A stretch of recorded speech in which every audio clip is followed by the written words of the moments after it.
Selamat datang di pembelajaran online. Pada kesempatan hari ini saya ingin menyampaikan tentang iklim dan ekosistem hutan.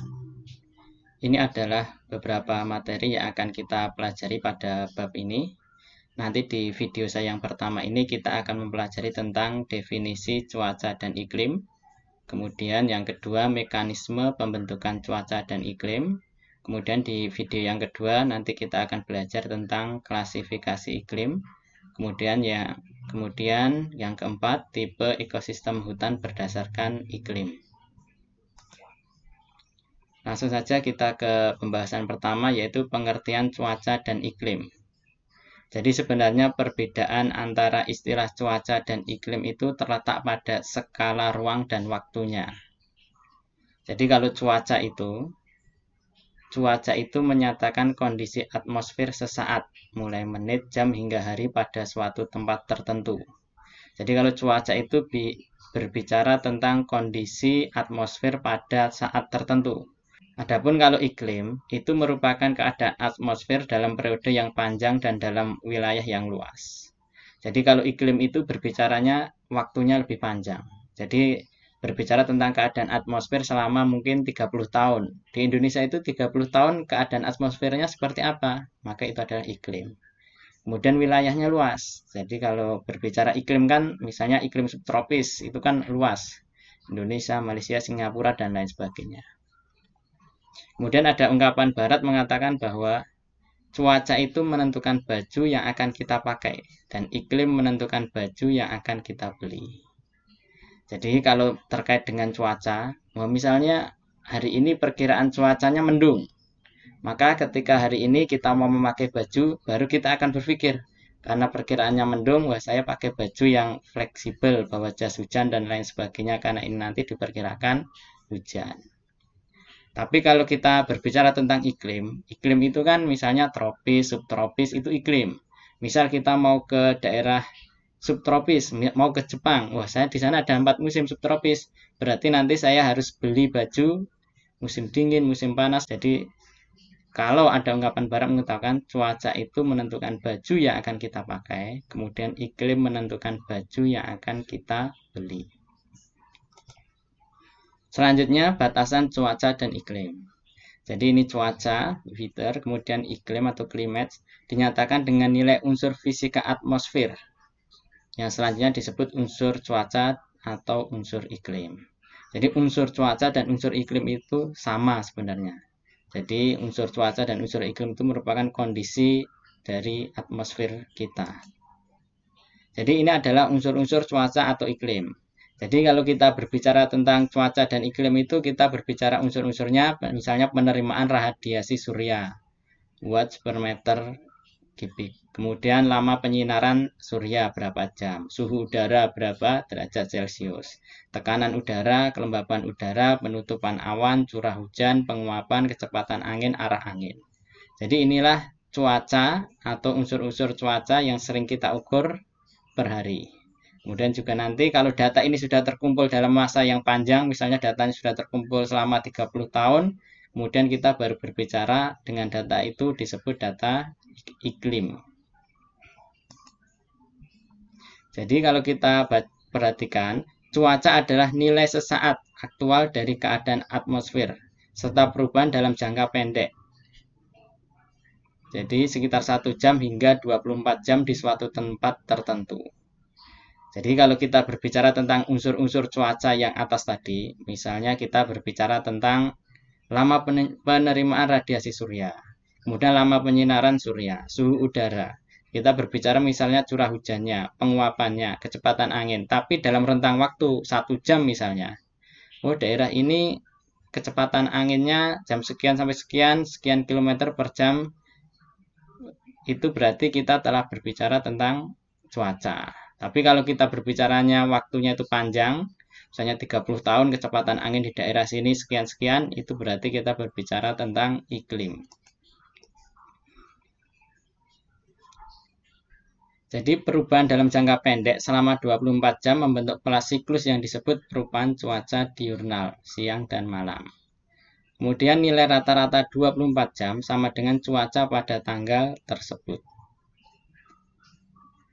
Jadi kalau misalnya kita ingin melihat pada hari ini atau kemarin itu bagaimana kondisi cuacanya, ya udah berarti kondisi pengukuran pada hari kemarin kita rata-rata per jamnya berapa. Misalnya curah hujannya berapa, suhunya berapa. Itu nanti menjadi nilai dari cuaca pada hari itu. Ini adalah contoh tabel 1, ini adalah contoh cuaca. Cuaca di suatu tempat X pada pukul 6 waktu Indonesia Barat dan 8 waktu Indonesia Barat tanggal 1 September 1989. Lokasinya sekian di lintang selatan, kemudian 106 derajat di bujur timur. Ketinggian tepatnya 290 meter di permukaan laut. Jadi ini adalah data cuaca. Dia berbicaranya di tempat tertentu, tempat X. Artinya bisa jadi mungkin dia di tempat Solo misalnya. Di Solo pada pukul 6 sampai dan 8 ini. Maka nilai cuacanya ini pengukuran misalnya penerima radiasi surya pada pukul 6 diukur 140 watts per meter persegi. Pada pukul 8 karena tambah panas meningkat 145 watts per meter persegi. Data ini adalah data cuaca. Kalau kita melihat atau memiliki data seperti ini, kenapa disebut data cuaca? Karena dia berbicaranya sesaat, pukul 6, pukul 8. Ini cuaca. Kemudian dia daerahnya kecil, tempat tertentu. Tempatnya di mana? Tempat X ini tadi. Ketinggiannya sekian. Pada posisi lintang sekian. Tanggal berapa? Tanggal 1 September. Jadi ini bicaranya, ini tempatnya lebih sempit. Ciri-cirinya tadi kan cuaca tempatnya lebih sempit. Kemudian waktunya pendek. Selanjutnya kita berbicara tentang iklim. Iklim yaitu sintesis atau kesimpulan atau rata-rata nilai unsur-unsur cuaca hari demi hari dan bulan demi bulan dalam jangka di suatu tempat atau pada suatu wilayah. Jadi sintesis tersebut dapat dinyatakan pula sebagai nilai statistik, sebaran, rata-rata, maksimum, minimum, frekuensi kejadian, pola, peluang kejadian. Jadi kalau data-data cuaca tadi dikumpulkan di tempat X tadi, tanggal sekian, hari tanggal sekian, tanggal 1, tanggal 2, tanggal 3, dan seterusnya sampai bulan 1, bulan 2, bulan 3, dan seterusnya, tahun 1, tahun 2, tahun 3, dan seterusnya. Misalnya datanya sudah terkumpul selama 30 tahun di daerah tersebut, misalnya di daerah tersebut, maka nanti bisa menjadi data iklim. Jadi rata-rata nilai sebarannya seperti apa, rata-rata nilai maksimum minimumnya berapa dari data cuaca tadi, nanti bisa disebut dengan iklim. Ini contoh data dari iklim, tabel 2 ini. Ini data iklim. Jadi kalau kita memiliki data seperti data ini, atau kita membaca data seperti data ini, seperti tabel 2 ini, berarti kita atau yang kita baca adalah data iklim. Jadi dalam tabel ini berbicara tentang data iklim di suatu tempat X dengan 06 derajat lintang selatan sampai 106 bujur timur, 290 mdpl. Jadi ini wilayahnya lebih luas dibandingkan dengan cuaca tadi. Kemudian jangka waktunya juga lebih lama, ini selama 30 tahun. Kalau data cuaca tadi kan hanya per jam, hanya per jam atau maksimal per hari. Kalau ini berbicara tentang jangka waktu yang lama. Jadi ini data bulan Januari, Februari. Kemudian ini kondisi unsur-unsur iklimnya. Jadi ini adalah contoh dari data iklim. Dia berbicaranya dalam jangka waktu yang panjang dan tempatnya yang luas.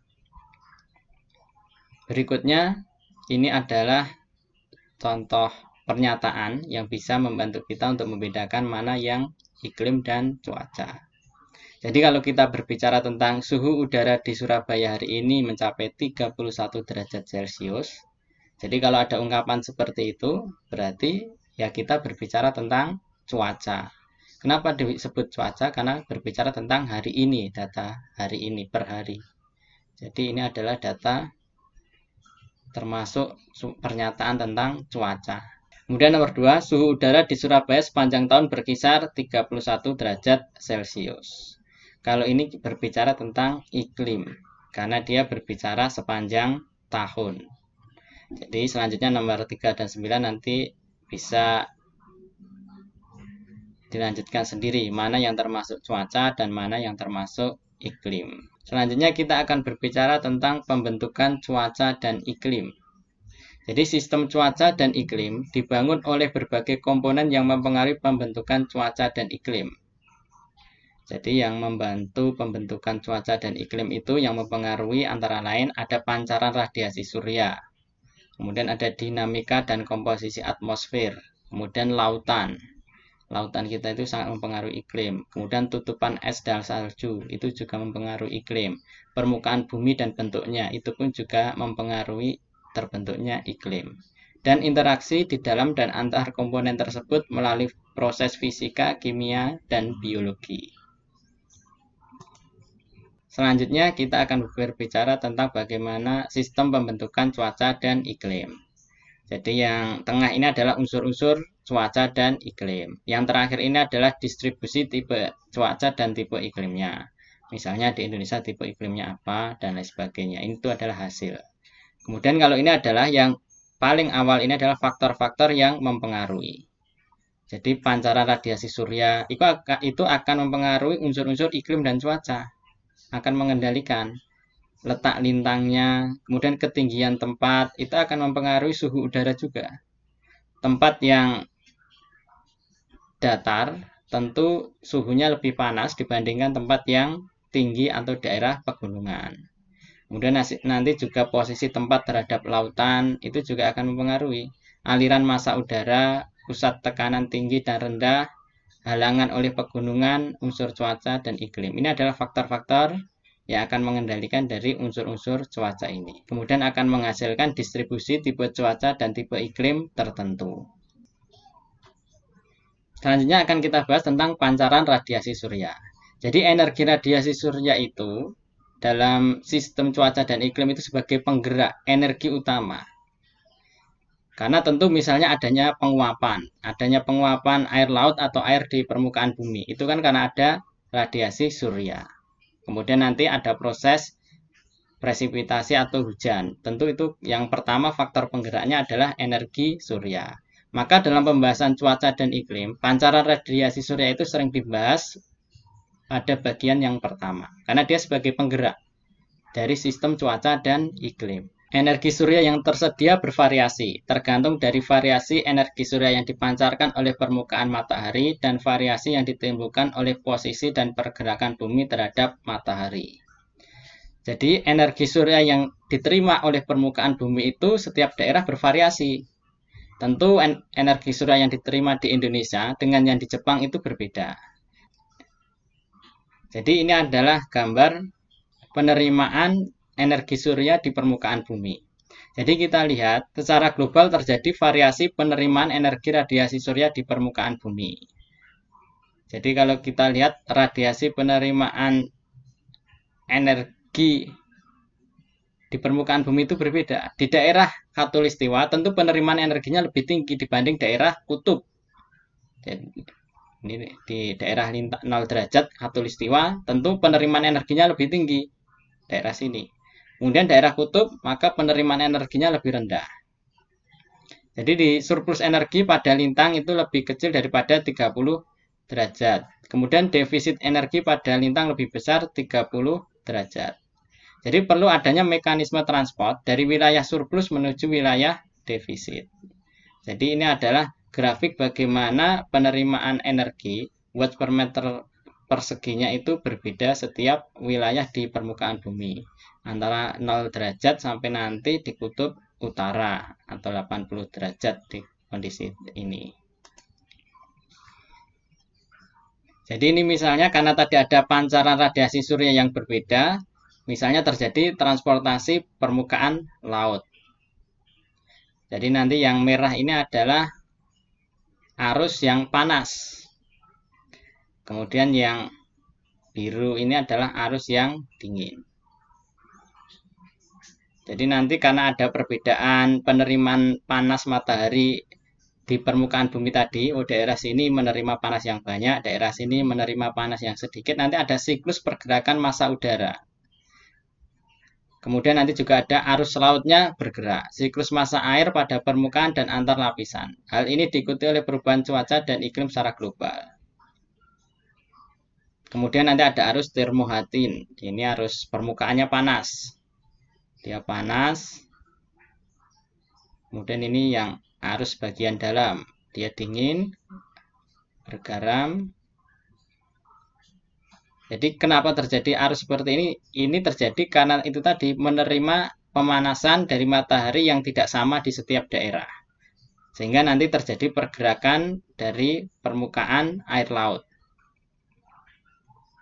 Kemudian transport di atmosfer pun juga sama. Ini kalau ini tadi aliran di laut, kemudian aliran di atmosfer seperti ini. Di udara juga terjadi arus seperti ini. Perpindahan udara seperti ini. Dari panas ke dingin dan seterusnya.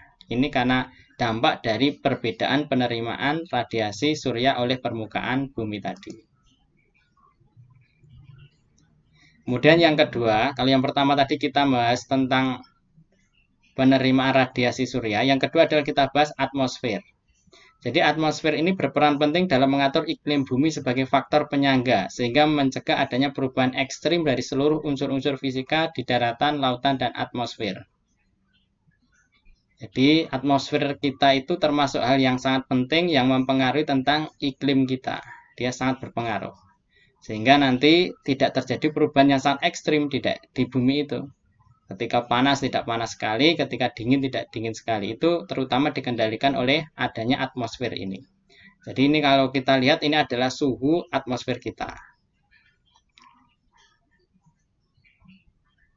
Jadi kalau kita lihat ini adalah daerah dataran, kemudian nanti semakin tinggi, semakin naik ke daerah pegunungan dan semakin menjauh dari permukaan air laut, suhunya semakin turun. Sampai nanti ketinggian 10.000 itu suhunya turun. Kemudian nanti suhunya flat sampai ketinggian 20.000 itu suhunya flat. Oke. Kemudian nanti suhunya naik kembali. Kemudian datar lagi, kemudian suhunya turun kembali. Naik lagi, kemudian ini suhunya naik lagi. Ini adalah suhu di atmosfer kita seperti ini. Jadi kalau kita lihat atmosfer kita merupakan campuran dari aerosol, dari berbagai gas, termasuk gas-gas rumah kaca. Kita menyebutnya GRK, gas rumah kaca. CO2, metan, NO2.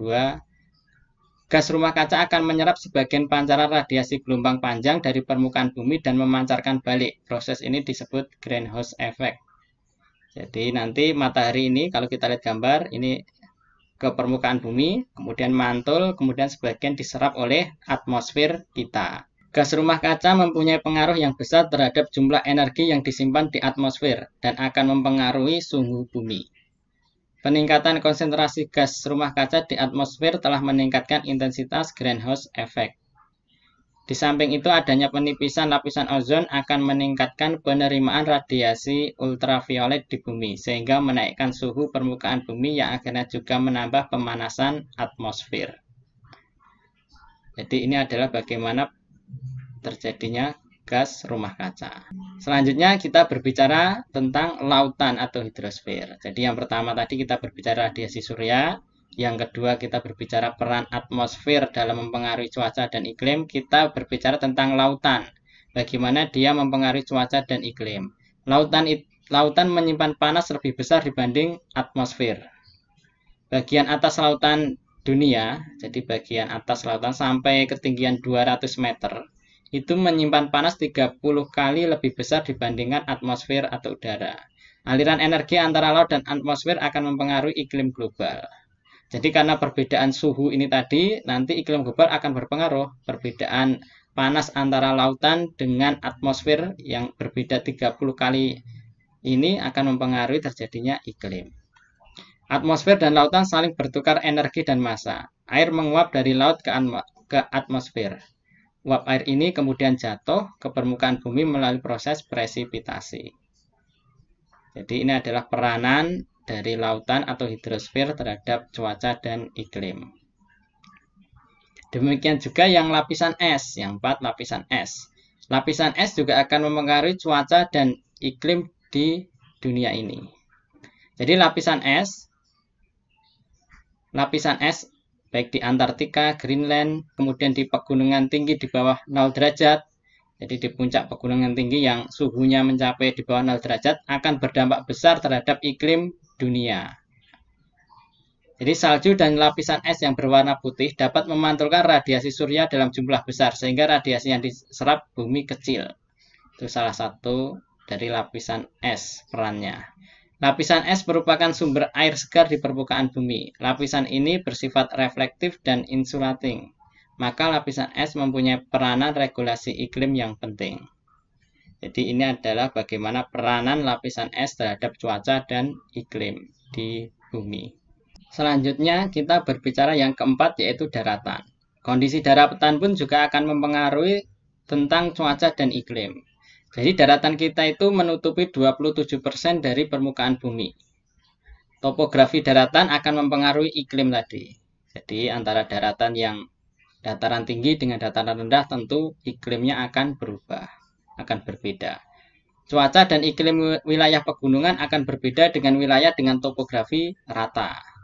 Perbedaan panas jenis dan kapasitas panas antara zat padat pada daratan, zat cair pada lautan, dan gas pada atmosfer berpengaruh terhadap karakteristik pemanasan dan pendinginan yang ada pada proses selanjutnya akan mempengaruhi neraca dan transfer energi dan permukaan bumi. Jadi secara fisik, perubahan permukaan telah terjadi sebagai akibat dari adanya perubahan penutupan vegetasi maupun adanya pengembangan pemukiman dan bangunan fisik lainnya. Jadi kalau kita lihat tentu kondisi daratan hari ini dengan kondisi daratan 100 tahun yang lalu tentu itu akan berbeda. Sehingga karena kondisi daratannya pun berbeda, tentu itu nanti juga akan ada pengaruh terhadap iklim. Maka kita pun ada istilah juga perubahan iklim. Jadi iklim yang dahulu dengan saat ini terjadi perubahan. Salah satunya bisa dipengaruhi oleh kondisi daratan yang saat ini terbukanya banyak, itu juga bisa mempengaruhi. Walaupun tadi juga ada gas rumah kaca yang itu juga akan mempengaruhi atau meningkatkan cepatnya terjadi perubahan iklim.